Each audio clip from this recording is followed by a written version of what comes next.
Oi pessoal, essa é uma videoaula sobre o humanismo, o movimento intelectual que deu origem ao pensamento da Idade Moderna.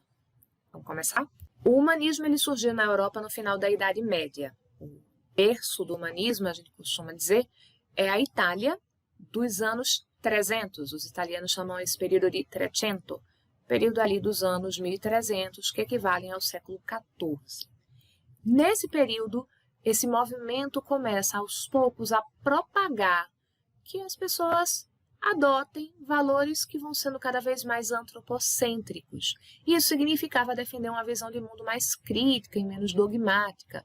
Então você começa a achar que não apenas a verdade sobre o mundo vai estar contida em textos de caráter religioso, mas que também ela pode ser obtida a partir da experiência humana. Então, se você quer compreender o mundo à sua volta, não é apenas no texto religioso, na interpretação bíblica que você vai encontrar esse conhecimento. A sua experiência pessoal humana também vai trazer esse conhecimento da verdade. E, uma outra coisa que vai ser importante também, a vida humana na Terra começa a ser cada vez mais valorizada. Durante o período da Idade Média, existia uma compreensão de que a vida terrena é uma grande expiação, um grande sofrimento purificador para que a alma pudesse chegar ao paraíso. A partir do momento que você vai valorizando o ser humano, vai se valorizar também essa experiência, que é uma experiência terrena. Ela deixa de ser vista como uma coisa negativa para ser vista como algo que pode ser positivo também. E, por fim, se entende que o percurso dos eventos na história não são apenas resultado da vontade de Deus, mas também são resultado das ações e das decisões dos homens. Você deixa de explicar os acontecimentos do mundo apenas porque é a vontade de Deus comanda tudo, e você passa também a dizer que isso aconteceu porque fulano de tal, o rei, o imperador, o sapateiro que mora ali na esquina, tomou uma decisão que foi fazer isso aqui, certo? Na filosofia, o humanismo vai corresponder a esse processo de mudança que vai ser desenvolvido em todo o Renascimento, e aí tem um elemento que é importante. Embora o humanismo e o Renascimento estejam bem colados, um está atrelado ao outro, as palavras fazem referência a coisas diferentes. A expressão Renascimento vai designar o processo de revalorização da cultura greco-latina. Por exemplo, durante o Renascimento se começam a traduzir textos dos antigos filósofos gregos. Estão lá em grego, começam a ser traduzidos para o latim, que era a língua de conhecimento e cultura que era valorizada na época. O humanismo vai ser a valorização do ser humano, que pode e está muito conectada com essa cultura clássica que renasce nesse período, é revalorizada nesse período, mas que não é exatamente um sinônimo dela. Na literatura, aquilo que a gente chama de humanismo corresponde a um movimento literário que vai ter como principal característica a convivência de valores artísticos do período da Idade Média e valores artísticos do que a gente chama de classicismo, tá? O classicismo é um movimento artístico que vai se desenvolver no século XVI. É meio que o produto final nas artes de todo esse movimento de renascimento, porque a valorização da cultura clássica como modelo é uma característica do classicismo. Esse nome faz referência a isso, eu cultivo o clássico. Veja que essa questão de você ter a cultura clássica como modelo não está contida no nome humanismo, certo? Embora essas coisas estejam muito próximas, dizem respeito a formas de escrever, pintar, fazer escultura que vão ser diferentes. Em Portugal, o humanismo vai ser conhecido como segunda época medieval. Então, teve na primeira época? Teve. Primeiro, lá em Portugal, na Idade Média, surge um movimento chamado trovadorismo, e depois, quando a gente já está no século XV, é que surge o humanismo em Portugal. Como ele é o segundo movimento literário que surge ainda durante a Idade Média, ele é chamado de segunda época medieval. Visto esse conceito, vamos entender quais são as principais características do humanismo quanto movimento artístico.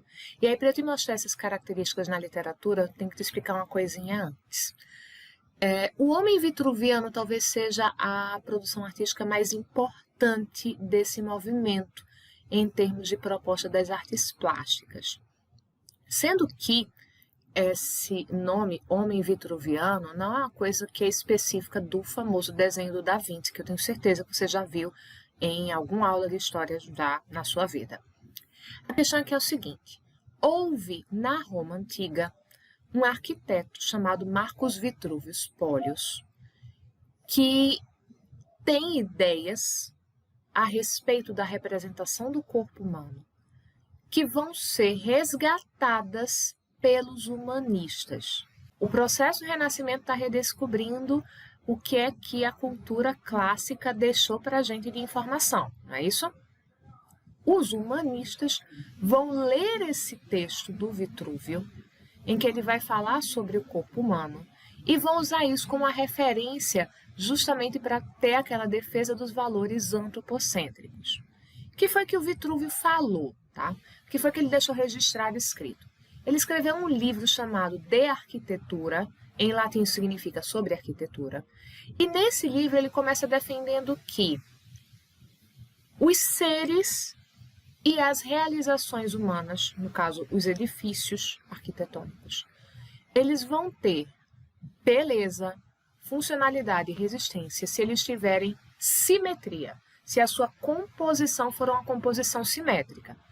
Parece fazer sentido, né? Se você fica pensando, por exemplo, em uma cadeira, se os pés não são simétricos, ela não parece muito estável, concorda? Então, eles precisam ter comprimentos simétricos, eles têm que estar em posições simétricas para dar uma boa sustentabilidade. E aí o Vitrúvio, ele defendia que o corpo dos seres, inclusive dos seres humanos, e que o edifício como um corpo, para ter funcionalidade, resistência e beleza, deveria ter simetria. E aí os humanistas italianos do século XVI, ao relerem essas ideias do Vitrúvio, concluíram que se eles queriam apresentar nos seus desenhos, nas suas pinturas, nas suas esculturas, um corpo humano que estivesse completamente valorizado, eles tinham que encontrar as proporções matemáticas que trariam a simetria perfeita para o corpo humano. É justamente o que o Da Vinci faz nesse desenho. Não sei se você vai conseguir enxergar aí, eu consigo ver aqui na minha imagem, que tem algumas seções, algumas divisõezinhas que o Da Vinci vai fazendo aqui nesse corpo. Olha só, aqui no meio do braço, né, no encontro do braço com o antebraço. Aqui em cima do ombro tem mais uma seção. Tem uma linha aqui, olha, estabelecendo o que vai ser a parte superior do tronco em relação ao conjunto completo do tronco. Tem uma divisão aqui sinalizando, olha, onde estão divididas as pernas, quais são as partes simétricas das pernas.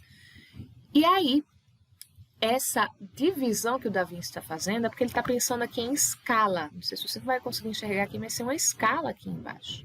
E é justamente a escala que ele está medindo essas proporções. Os humanistas, eles vão achar essa proporção matemática ideal, que recebeu vários nomes: proporção áurea, número de ouro, divina proporção, razão de Fídias. Esse nome razão de Fídias vem de um escultor grego chamado Fídias. Essa razão de Fídias também vai ser conhecida como Φ, que é um número representado por esse signo visual que você está vendo aí, e que equivale a aproximadamente 1,618. Eles foram lá tentar encontrar essa razão matemática e encontraram essa razão no número Φ, 1,618. E é essa razão matemática que o Da Vinci empregou aqui na construção do seu Homem Vitruviano, o homem que seguiu as ideias de Vitrúvio. Bianca, então a arte do humanismo ela está baseada em proporção matemática, é isso? Exatamente. Mas o que isso tem a ver com literatura? Juro, tem tudo a ver. E aí, para você entender que aquela proporção matemática tem a ver com literatura, a gente vai dar uma olhada em alguns aspectos da Divina Comédia. A Divina Comédia é um poema narrativo que foi publicado em 1321, escrito por Dante Alighieri, considerado o grande poeta da Itália. Esse daqui é o Dante que estaria escrevendo aqui a sua comédia. E aí, o que vai contar essa história? Uma jornada espiritual de Dante, personagem baseado aí no autor, pelo inferno, pelo purgatório e pelo paraíso. É uma narrativa simbólica, então você pode fazer a leitura dela como simbolicamente se referindo ao que deve vivenciar um homem para que ele possa atingir o paraíso, para que ele possa encontrar a glória divina, que é o que acontece com Dante nessa narrativa. Mas a gente também pode fazer a leitura como uma aventura fantástica, maravilhosa, principalmente porque durante a Idade Média existiam muitas crenças de que o inferno, o purgatório e o paraíso, eles existiriam na Terra. Quando as pessoas pensavam, por exemplo, no Jardim do Éden como sendo paraíso terreal, elas achavam que ficava em algum lugar desconhecido no planeta, tá? Bem, esse tema é muito medieval. O que é que tem de humanista nessa história? Vamos lá, vamos começar. Primeira coisa é o seguinte. Nessa viagem, o Dante, o personagem, o alter ego do autor, ele foi guiado por Virgílio. E quem é esse tal desse Virgílio? Apenas o poeta mais importante do Império Romano. E, gente, isso aqui é um elemento que parece bobo, mas não é. Porque Dante vai ter essencialmente dois guias nessa sua viagem. Quando ele está perdido na selva escura, e para fugir dessa selva escura, para poder sair dela, ele vai ter que passar pelo inferno, depois o purgatório, e aí chegar ao paraíso. Quem vai guiar Dante pelo inferno e pelo purgatório poderia ser um anjo. Se fosse um texto medieval, seria um anjo, mas não é um anjo. É Virgílio, é um poeta da antiguidade clássica, aquela que o Renascimento estava resgatando. É um homem, aquele que o humanista valoriza. E ainda por cima nem era um homem cristão, né? O período de Virgílio não é da Roma cristã. E mais ainda, a gente poderia até acrescentar, quando Dante chega ao paraíso, de novo, não é um anjo que recebe. Você poderia pensar, mas ele não estava no inferno com um anjo, porque o anjo não vai passar pelo inferno. Poderia sim, mas no paraíso ele teria que ser recebido por um anjo, não é? Ele não é recebido por um anjo no paraíso, ele é recebido por Beatriz.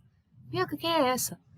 É um personagem baseado em uma Beatriz do mundo real. O Dante, o escritor, ele, quando jovem, foi apaixonado por uma moça chamada Beatriz, e ela morreu muito jovem. O relacionamento deles foi totalmente platônico, não aconteceu nada entre eles nunca namoraram, nunca tiveram nenhum relacionamento. E ela morreu muito jovem e ele ficou muito desconsolado a vida toda por causa da perda de Beatriz. E aí, quando ele escolhe quem é que vai guiar o seu personagem pelo paraíso, ele escolhe Beatriz. Não é um anjo, é a sua musa amada Beatriz. Musa aí no sentido daquela figura que me inspira, como os gregos pensavam nas musas, as divindades, tá?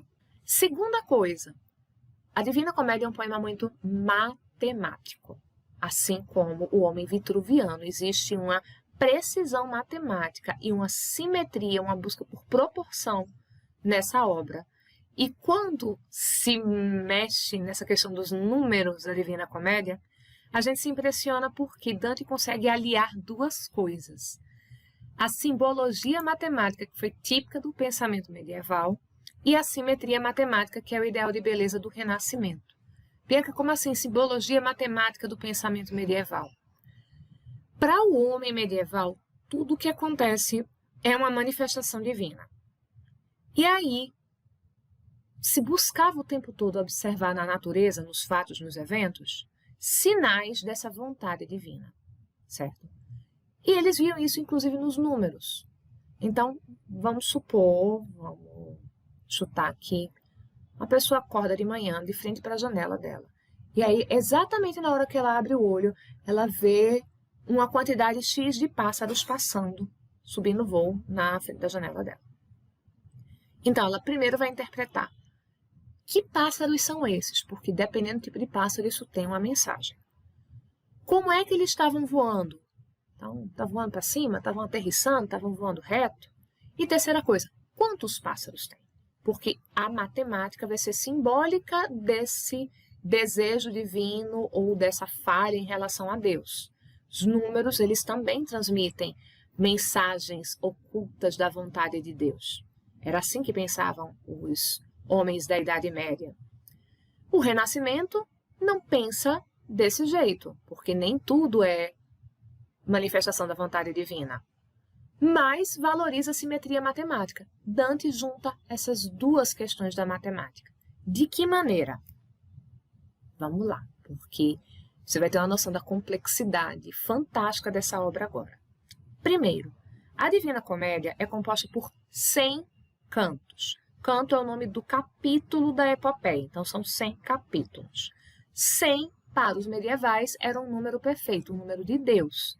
100, do ponto de vista da matemática, também é considerado um número perfeito, né? Você está encerrando ali uma centena. Sendo que, o que vão falar esses 100 cantos? Existe um canto que vai falar não dos espaços que o Dante visita. É o canto em que ele ainda está, em que ele se dá conta que está nessa selva escura, ele não sabe como é que ele foi parar lá, e o canto termina quando ele ainda está nessa selva escura, mas já encontrou Virgílio e ele está prestes a entrar no inferno. Ele começa a viagem dele pelo inferno. Então existe um canto solitário, sozinho, uno, que dá a proposição do texto, vai dizer qual é o tema dessa história. Depois desse capítulo que dá esse preâmbulo, vão vir 3 grandes partes, cada uma sobre um desses espaços. Vai ter uma parte que vai ser sobre o inferno, uma parte que vai ser sobre o purgatório e uma parte que vai ser sobre o céu, sobre o paraíso. 3, para quem é cristão, fica bem fácil identificar, é o número da Santíssima Trindade. E é também visto um número de perfeição por causa disso. Só que não são apenas 3 partes. Não são 100 cantos. Um canto foi para falar desse momento que ele está na selva escura. Estão faltando 99, não é?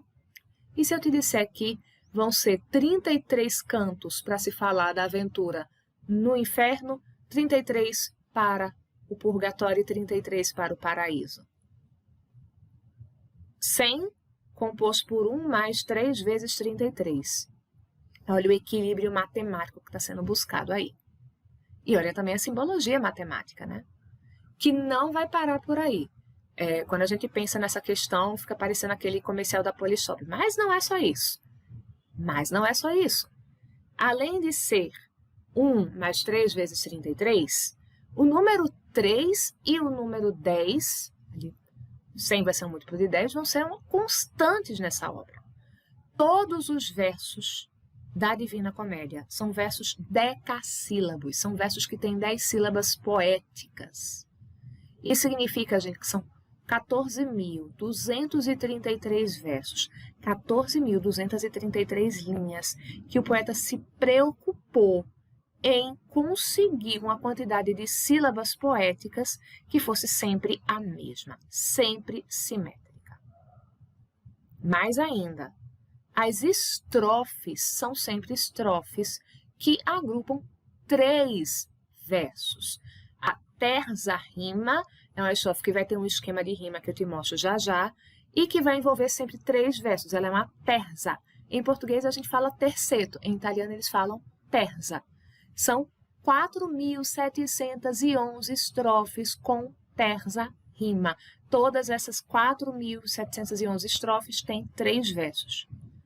Aí você, que é o campeão das matemáticas, está fazendo aí a conta, dizendo, Bianca, não está batendo. Se são 14.233 versos, não dá. Aqui a matemática está faltando um verso nessa contagem. Gente, mas não é só isso, certo? O que é que acontece? Cada um dos cantos, dos 100 cantos, certo? Cada um dos 100. Quando ele termina, fez ali todas as estrofezinhas e tal, tem um verso que fica solitário, que a gente chama de monóstico. Monóstico é o nome da estrofe de um verso só. Então ele vai fazendo estrofes de 3, 3, 3, 3, 3. Quando ele termina, está terminando o canto, a última coisa que aparece escrita naquele canto é um verso que está sozinho. E isso vai acontecer nos 100 cantos. Do primeiro ao último, isso sempre acontece. O último verso está sozinho, tá? Esse verso que está sozinho, ele sempre rima, ele não está perdido ali não. Ele rima com o segundo verso da última estrofe de 3 que apareceu antes. E para completar essa complexidade toda, os 3 livros terminam com a mesma palavra, estrela. Bianca, como assim os 3 livros? Quando foi publicada a Divina Comédia, ela foi publicada em 3 partes. Na primeira tinha aquele canto primeiro que vai falar da selva escura e os 33 cantos do inferno. Quando termina aqui o último canto do inferno, tem aquele último verso do canto que está sozinho e ele termina na palavra stele, estrela. Aí, tempos depois, Dante publicou a história da narrativa do Purgatório. Quando você chega lá no 33º canto, o último canto do Purgatório, que você vai para o último verso, ele termina na palavra stele. E a mesma coisa acontece quando você chega ao final da última parte, que está vinculada a essa obra, que é a parte do paraíso. O último verso do 33º canto do paraíso também termina com a palavra stele. Todos terminam com as estrelas. E como eu te prometi que ia mostrar a tal da terza rima, você está vendo ela aqui no original, em italiano, traduzida aqui ao lado. E olha só, gente, todas as estrofes vão ter isso, certo? Todas têm 3 versos, sempre, sempre, sempre com o mesmo esquema de rima.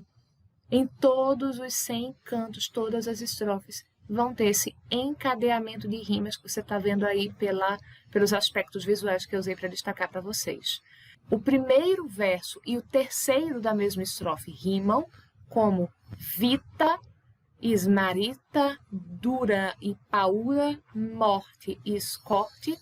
E o segundo verso de uma estrofe vai rimar com o primeiro e o terceiro da estrofe seguinte. Então, oscura vai criar uma rima com dura e paura, forte vai criar uma rima que vai ser aproveitada em morte e escorte. Isso significa que a próxima estrofe vai começar com um verso que rima com trovai e termina com um verso que rima com trovai. E assim vai seguir até terminar o canto. Quando chega naquele monóstico, ele vai rimar com o segundo verso da última estrofe que o antecedeu. E uma última coisa que a gente pode apontar como sendo uma característica humanista da Divina Comédia é que essa não é uma obra escrita em latim. Está escrita em italiano. Durante a Idade Média, toda a produção intelectual erudita era escrita em latim. E Dante vai ser o poeta que vai inaugurar uma produção literária em língua vernácula, no idioma daquela localidade. Essa língua em que Dante escreve ainda vai passar por várias variações históricas para chegar ao italiano como a gente conhece, mas ela já é uma forma de italiano.